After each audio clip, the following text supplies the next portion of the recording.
in Ethiopia, a Nobel Peace Laureate has unleashed war on his people. Ethnic conflict is claiming more lives than the Wuhan virus in this country. Close to 250 people have died after the murder of a singer. Prime Minister Abiy Ahmed has failed to deliver the peace he promised. Under him, Ethiopia has returned to chaos and violence. Political challengers have been jailed. The military has been set loose. Human rights abuses continue. And digest this. This Prime Minister received the Nobel Peace Prize only last year.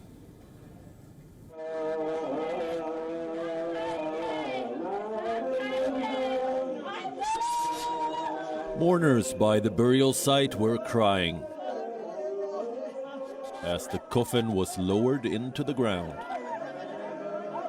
In it lay Hakalu Hundesha, one of Ethiopia's most popular singers. He inspired a generation of Oromo, Ethiopia's largest but marginalized ethnic group. His anthems became a rallying cry during protests that overthrew the previous government.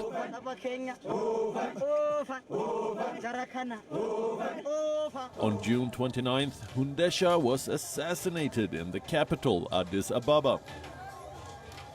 Members of the Oromo community blamed other ethnic groups for the killing. Ever since, the state of Oromo has been locked in a bloody ethnic conflict. Over 200 people are dead, mostly civilians. Reports say some of the killings were carried out by military wings with hardline political views. The consequence of the Prime Minister Abiy Ahmed's decision to send troops to stop the violence. Following the unrest, the government has arrested 3,500 people, including high-profile opposition leaders and members of his own ethnic group, the Oromo. The internet has been cut off. Observers say the crackdown was not just about ethnic clashes. It was political cleansing, the wiping out of the opposition.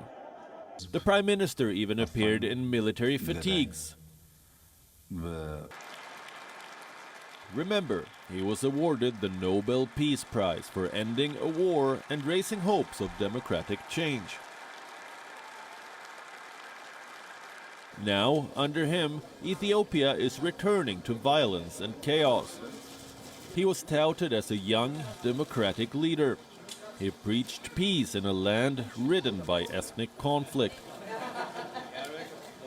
Elected to office in 2018, Abiy exposed an Ethiopian nationalism, not defined by ethnicity. He said he will knit together the 80 nations within Ethiopia.